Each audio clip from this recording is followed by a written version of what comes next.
Discurso de aceptación del doctorado honoris causa, otorgado por la Universidad de Costa Rica al escritor costarricense Kings Duncan Moody. El 31 de agosto del año 2018. Permítanme reconocer el valor que tiene para mí este galardón que me otorga la Universidad de Costa Rica. He recibido honores semejantes otrora, pero esta excede a todos los anteriores, los cuales agradezco y llevo con orgullo. Una identidad ética y estéticamente una y diversa. Amables concurrentes, la lucha por los derechos humanos pasa por el derecho a la identidad que corresponde a cada pueblo, y sin embargo, ese derecho está mediatizado hoy por el proceso llamado globalización. Término equívoco, por cierto, que define a la vez la dinámica estructural de la revolución tecnológica actual, los esfuerzos de ciertos grupos por imponer al mundo la ideología neoliberal y el descubrimiento que la humanidad hace de sí misma gracias a que la tecnología de la comunicación ha puesto a su alcance el conocimiento de su propia diversidad. En este contexto, no hay que perder de vista que la identidad de cada pueblo se va construyendo a través del tiempo, vale decir, por medio de los procesos históricos. Esa identidad puede ser impuesta por una entidad externa, que la define y dicta, y por esa vía, suprima los atributos autóctonos e imponga nuevas formas de pensar y de ser. Y es que en esta América nuestra, fuerzas externas, coloniales, avasallando la multietnicidad de nuestros espacios, impusieron una visión de mundo consecuente con los intereses imperiales, legándonos valores que hemos en gran medida asumido como superiores, como la verdadera cultura. Aún pervive entre nosotros la contundente postura de Juan Bautista Alberdi, 1810-1884, uno de los principales teóricos latinoamericanos de la fase de construcción de los estados nacionales, para quien en América todo lo que no es europeo es bárbaro. Y pervive también en nuestro imaginario la voz de Sarmiento. Las razas americanas viven en la ociosidad y se muestran incapaces, aún por medio de la compulsión, para dedicarse a un trabajo duro y seguido. Esto sugirió la idea de introducir negros en América, que tan fatales resultados han producido. Y hacia finales del siglo XIX el periódico chileno El Mercurio celebraba la invasión francesa a México, porque según su visión, hay americanos de raza indígena, americanos de raza africana y americanos de raza europea. Fueron los últimos los que fundaron la civilización en América. Los indios y los africanos la rechazaron siempre y por sus instintos bárbaros obstaculizaron los esfuerzos de la raza blanca para imponerla. Los criollos, integrados por una minoría europea y una mayoría indomestiza o afromestiza o todos mezclados, idealizaban a una Europa imaginada, sin correspondencia en la realidad y a la vez ponderaban una América degradada. El fraile Ginés de Sepúlveda, 1490-1573, un español que nace, crece y se educa en plena polémica sobre el origen de los indígenas de América, lanzó una bomba. Sepúlveda era un hombre de estudios y de altos cargos, que sirvió incluso en la corte del Papa Clemente VII. Sin haber estado nunca en América, inaugura el fake news sobre los indígenas, lanzando la doctrina que se conoce como Democrates Secundus, o de las justas causas de la guerra contra los indios. Según él, los españoles tenían el derecho y la obligación de someter a los indígenas, por su propio bien. Esto porque dicha población era esclava natural, caníbal, incapaz de gobernarse por sí misma. Esta idea originaria fue replicada una y otra vez a lo largo de nuestra historia. Fiel a Sepúlveda, Luis Demetrio Tinoco, exministro de Educación de Costa Rica y ministro fundador de la Universidad de Costa Rica, sostuvo que las culturas originarias no tenían nada digno de mencionarse. Por lo contrario, resaltaba la obra excelsa de España de liberar al indígena de su más agobiante trabajo. El de llevar sobre sus hombros fuertes y sus pies descalzos como si fuera bestia de carga todos los productos de la tierra, todos los materiales requeridos para la construcción de los grandes y pequeños templos de sus divinidades diabólicas. Les asigna la condición de infantilismo crónico a los indígenas y asegura que son incapaces de gobernarse a sí mismos. Pero la capital del imperio azteca, Tenochtitlán, era en los tiempos del fraile Sepúlveda una de las ciudades más grandes del mundo, abarcando más de 13 kilómetros cuadrados, superando en población a las principales ciudades europeas, tales como Constantinopla, París o Venecia. Y los mayas habían descubierto el cero, concepto que no existía para el fraile, y los incas habían construido la ciudad sagrada de Machu Picchu, ese gran monumento a la cultura universal. Es incuestionable que los aztecas practicaban sacrificios humanos en sus rituales, hecho por el cual eran odiados por los pueblos sometidos por ellos. Pero en la realidad alterna del fraile Sepúlveda y la réplica crítica de Tinoco, solo existe la paja en el ojo ajeno y no la viga en el propio. Es que, contemporáneo a las postulaciones del fraile, Europa adoraba a su Dios quemando brujas y herejes, y practicaba la tortura y muerte por medio de la Santa Inquisición, prácticas que fueron replicadas también por los cristianos protestantes de varios países europeos. A partir de fake news como la de Sepúlveda, vemos cómo se va construyendo la identidad costarricense a contrapelo de la realidad multiétnica de nuestra población. En 1782 en Esparza, de cada 100 habitantes, 56 eran personas consideradas mulatas o negras, mientras que los mestizos eran 30 y solo 14 se consideraba española, blanca. En Alajuela en 1793, de cada 100, 13 eran mulatos, 76 mestizos y 11 eran españoles, blancos. En Cartago también hubo una importante población afrodescendiente. Allí sigue en pie una cruz de Caravaca que se utilizaba para marcar la división entre la población española y la de los llamados pardos. Tal como lo señala el obispo Morel de Santa Cruz, que estuvo allí en el año 1751, el barrio de Los Ángeles, Cartago es de mulatos. Por esta tacha a los vecinos de Cartago los han segregado de la ciudad, poniéndose por lindero una cruz de Caravaca y en 1744 el gobernador de Costa Rica, ingeniero Luis Díaz Navarro informaba lo siguiente. Hay en la ciudad, Cartago, muchos españoles europeos y de la tierra, y muchos mulatos y negros. Y en los valles, Valle Central, hay de estos muchos. Y sobre el Pacífico Central y Norte. En este territorio, Esparza, Bagaces, Nicoya, hay varias casillas de paja llamados hatos, en donde se cría algún ganado vacuno, caballar y mular. Todos los habitantes son mulatos. No en vano, hay un cerro y un río de Avangares que se denominan Congo. Y que Pangola sea un barrio de la ciudad de Nicoya. Tampoco debe extrañarnos que Kananga, siendo un barrio de la ciudad de Nicoya, tenga una Kananga hermana en la República Democrática del Congo y ni que hablar de las Tres Matinas, Guanacasteca la una, Limonense la otra y su hermana mayor, un poblado de Mozambique. Finalmente, a principio del siglo XIX, pocos años antes de la independencia de nuestro país, otro obispo, Monseñor Thiel, calculó que la población total de Costa Rica era de 52.591 habitantes. De toda esa gente, de cada 100, 17 era considerada mulata, apenas había un considerado negro, 9 eran españoles o blancos y casi 16 eran indígenas. Pero lo destacable es que de cada 100, 58 eran mestizos. Pero esa parte de nuestra historia, de nuestra configuración como nación, ha sido olvidada y excluida de nuestro imaginario. Tras la independencia, la élite costarricense envió a sus hijos a estudiar a Europa y se declararon nación blanca y realizaron ingentes esfuerzos por atraer población blanca, porque poblar es civilizar, y civilizar es europeizar. Construyeron una imagen de sí mismo, consecuente con el racismo doctrinario latinoamericano.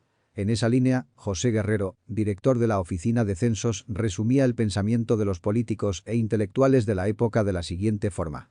La población de Costa Rica ofrece un alto porcentaje de raza blanca, de blancos puros y por otros habitantes en los cuales la proporción de sangre blanca es bastante alta. Se atribuye con razón a la homogeneidad de la raza de los costarricenses, en gran parte, las condiciones de orden social y político que han prevalecido en nuestro país y que nos han brindado hábitos de paz y trabajo tradicionales de nuestro pueblo. Es decir, el orden social y político, los hábitos de trabajo y paz, son atributos de homogeneidad que dan los genes blancos. En la construcción de su identidad, las élites costarricenses, al igual que sus hermanos latinoamericanos, rechazaron la diversidad etnorracial, etnofobia, y se dedicaron con devoción a ocultar las diferencias. Promovieron el desprecio de las culturas indígenas, alegando que atentaban en contra de la unidad de la nación. En su locura por asumir la identidad europea, por lograr el reconocimiento de París y Londres como civilizados y blancos, llevaron a cabo guerras de exterminio con muchas poblaciones indígenas y negras y las marginaron o invisibilizaron. Finalmente, cayendo en su propia trampa, entraron en la espiral de la endofobia, es decir, llegaron a devaluar a sus propios pueblos y por tanto a minimizar o despreciarse a sí mismos. Hay que reconocer que los próceres de la independencia estaban conscientes del carácter multiétnico y pluricultural del pueblo latinoamericano. Muchos de ellos mismos eran producto del intenso mestizaje que conformaban esas naciones nuevas. En tal sentido, resulta oportuno acá citar el discurso de Simón Bolívar en el Congreso de Angostura. Decía el Libertador que la nación a crear era una mezcla de África y América, puesto que los propios españoles tenían sangre africana. El europeo se ha mezclado con el americano y con el africano, y este se ha mezclado con el indio y con el europeo. Nacidos todos del seno de una misma madre, nuestros padres, diferentes en origen y en sangre, son extranjeros, y todos difieren visiblemente en la epidermis. Esta desemejanza trae un reto de la mayor trascendencia. Simón Bolívar, Congreso de Angostura. Esta idea estuvo también presente en Centroamérica. De hecho, las naciones del Istmo al abolir la esclavitud en 1824, como un acto del Congreso de la República Federal de Centroamérica, levantaron las promesas de igualdad. Convocaron a formar parte del proceso de la constituyente a los llamados hijos de África, dándoles derechos ciudadanos. Sin embargo, apenas estaba pasando el entusiasmo de la independencia, cuando las élites latinoamericanas decidieron crear estas naciones blancas. Así vemos que el diplomático costarricense Manuel María Peralta, ya en 1868, publicó un artículo en Le Globe de París, describiendo a la población costarricense.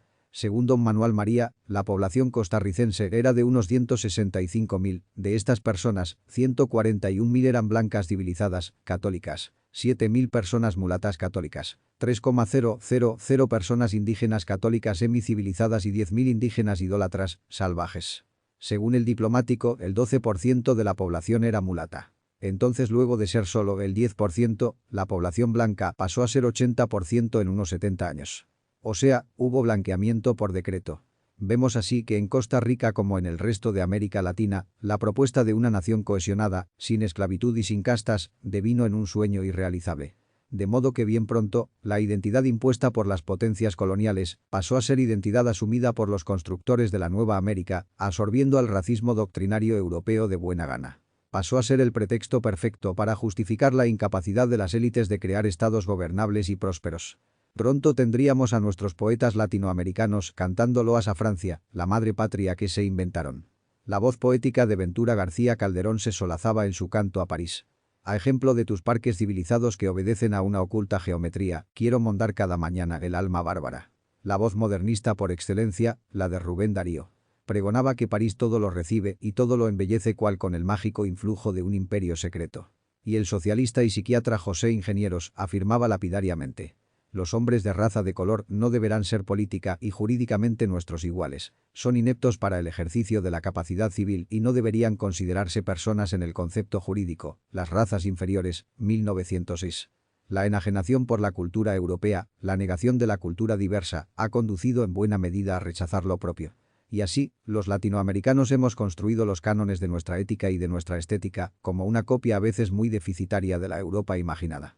Desde nuestra eurofilia, alienación por lo europeo. Desde nuestra etnofobia, rechazo a nuestra diversidad. Desde nuestra endofobia, minusvaloración y negación de nuestra herencia propia, de nuestras identidades reales, vemos el mundo de manera sesgada. La niña es alabada por su padre porque salió con facciones finas, vale decir europeas, y la otra tiene pelo malo, es decir africano o indígena. La palidez de la piel trocó en virtud, y los chinos de 70 años siguen siendo chinitos, es decir, jamás alcanzan la mayoría de edad. Y tenemos a los afrodescendientes que reniegan de su herencia negra, y los descendientes de indígenas que califican a sus ancestros de salvajes, y tenemos mestizos que se autoproclaman blancos, caucásicos puros, y como no, hay mujeres nuestras que son bellas o inteligentes a pesar de, y hay intelectuales que hacen antologías e historias de la literatura centroamericana sin mencionar ni uno solo de los escritores afrodescendientes. Hoy estamos en una tremenda dicotomía existencial. Y como si no bastase, nos enfrentamos al proceso de globalización. La lucha dicotómica de nuestros pueblos es, por una parte, cómo participar como constructores de la nueva civilización, siendo críticos de lo que somos sin ser víctimas de una novedosa visión imperial que efectivamente imponga otra vez una cultura global sesgada. Y es muy evidente que esta nueva ideología neoliberal de la globalización no solo trata por todos los medios por minimizar nuestra diversidad identitaria, sino que trata de instrumentalizarla. Por una parte, los ideólogos se han percatado de que esa diversidad no va a desaparecer fácilmente, y por otra, han tomado conciencia del valor económico de instrumentar esa diversidad. Antes eran los antropólogos quienes luchaban para defender el derecho de los pueblos de conservar su propia cultura y su propia forma de vida, para poder tener donde realizar sus estudios culturales.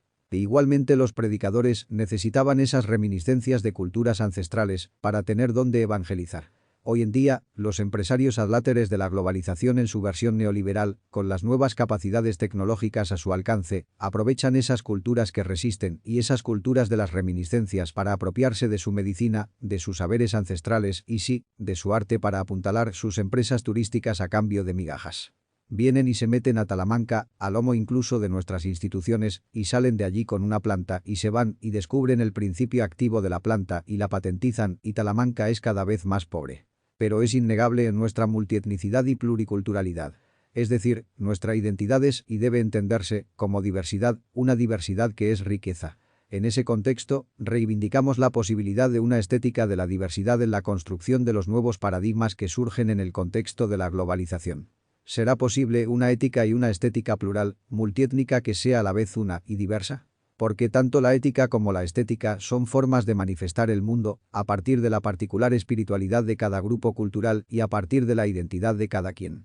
Espiritualidad, digo, esa dimensión intangible que es a la vez la aspiración a la justicia, el sueño de equidad, la utopía de la igualdad ante la ley y que es también creatividad, juego y arte, expresión de lo que somos. Sospecho que la estética, esa manifestación del espíritu humano, es la fuerza más poderosa del universo. Pero reconozco que pasa por el tamiz de la historia, de las experiencias históricas. De modo que, el punto es que en el contexto globalizante en que nos encontramos, el reto es recuperar la noción de que la estética es, sin duda, expresión lúdica, creatividad total, responsabilidad plena por lo creado, el juego como desafío, porque después de todo, el ser humano por definición es adicto al juego. Siempre está en busca de una entretención, de un reto, de un desafío. En la creación de nuestras nuevas identidades o la preservación de lo que somos, juega un papel importante la ética y la estética. De ahí que mis 50 años de creación literaria están entretejidos con 50 años de lucha por los derechos humanos.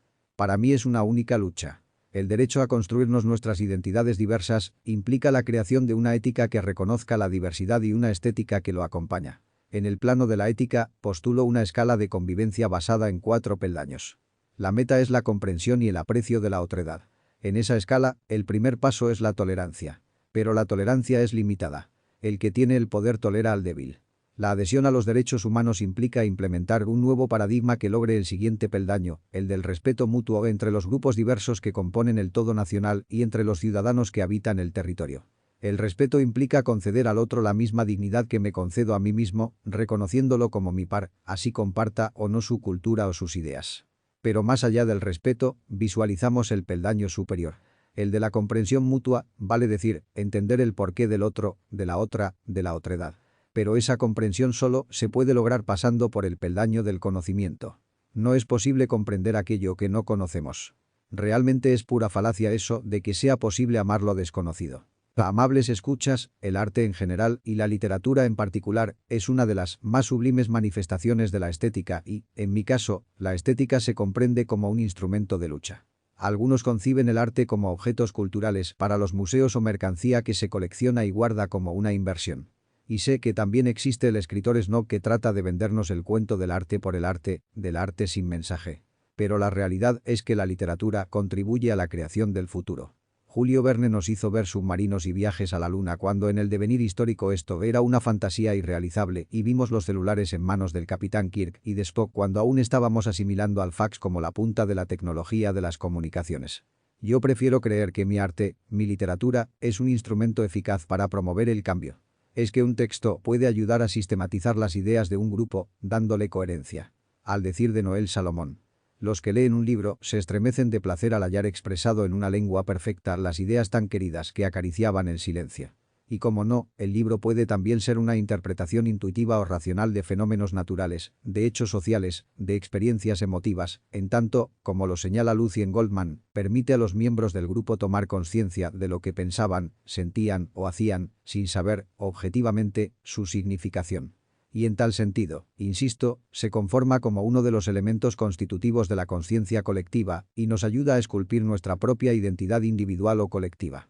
Durante estos 50 años, hemos navegado en la paradoja de querer superar las limitaciones de los códigos estéticos europeos para definir nuestro propio arte, siendo como somos también producto de esos códigos. Lo señala de manera magistral el poeta afrorrealista cubano Nicolás Guillén. Sombras que solo yo veo, me escoltan mis 2 abuelos. Lanza con punta de hueso, tambor de cuero y madera. Mi abuelo negro. Gorguera en el cuello ancho, gris armadura guerrera. Mi abuelo blanco. Y encontramos a estos abuelos y abuelas fusionadas en la también afrorrealista Nancy Morejón. Amo a mi amo, pero todas las noches cuando atravieso la vereda florida hacia el cañaveral donde a hurtadillas hemos hecho el amor, me veo cuchillo en mano, desollándolo como una res sin culpa. Fragmento del poema La mujer negra. Yo miro al mundo desde esa diversidad mestiza, genética y cultural, renunciando a seguir promoviendo la particular visión eurocéntrica que emana de las potencias que nos conquistaron. Quiero recuperar la estética ancestral y construir una propia de nuestros tiempos. Estoy convencido de que nos encaminamos a la construcción de una nueva civilización, sin guerra, sin racismo. Y en ese camino es preciso superar nuestra herencia histórica alienante, nuestra identidad asumida. Es preciso también adoptar una nueva ética que trascienda el nivel de la simple tolerancia de lo diverso, para adoptar el respeto por las particularidades de los pueblos y una mayor participación desde las bases. La situación en este momento puede parecer caótica, contradictoria, lleno de esquemas que renuncian al arquetipo pero recurren a la memoria histórica para sublimarla. Es verdad que en el contexto actual, el consumidor de literatura es un consumidor muy diverso y en mayor parte acrítico. Le da lo mismo Benedetti, que llenaba de jóvenes los teatros europeos para escuchar sus recitales, que Harry Potter. Hoy el consumidor consume lo efímero, efimeriza lo arquetípico y le importa a un bledo el código estético. Tanto será el valor de Picasso que las 4 líneas que alguien puso en su perfil de Facebook.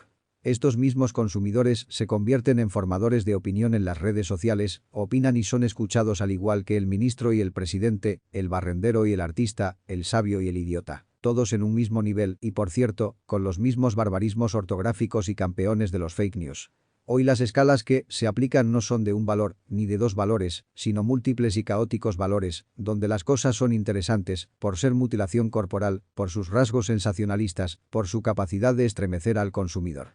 Este consumidor imprevisible que es capaz de entusiasmarse por todo y por nada. En esta trama de la globalización, ante la exclusión institucionalizada de tanta gente, ante la invisibilización histórica de pueblos y comunidades nacional e internacionalmente, atados a las visiones estereotipadas de nuestra condición humana, amarrados por los estigmas asociados a nuestro carácter, tanto tiempo presos en nuestra estética eurofílica, que no es nuestra, tantas jornadas rechazando toda posibilidad de una estética alternativa por motivos etnofóbicos, y sí, víctimas de nuestra endofobia, que sataniza o minusvalora nuestras expresiones culturales, llevándonos a considerar el blanqueamiento físico y cultural como deseables, ciegos que miramos el arte en París y en Madrid y imaginamos la barbarie en Bogotá, en Antioquía, en Lima o en Amurbe. Ciegos nosotros, que no habíamos percatado que esa visión de nosotros mismos desde los ojos del otro perjudica directamente a la nación, daña la realidad de lo que somos. Pero, amables concurrentes, me doy la bienvenida a la nueva era. La ética y la estética como expresiones de lo intangible en el ser humano, preñadas sí de este momento histórico, sí, del encuentro y desencuentro de 1000 culturas. Creación de lo propio, lo tuyo, lo mío. Me doy la bienvenida a esta lucha por los derechos de las etnicidades de conservar y desarrollar su cultura, no como piezas de museo, sino como realidades vivientes.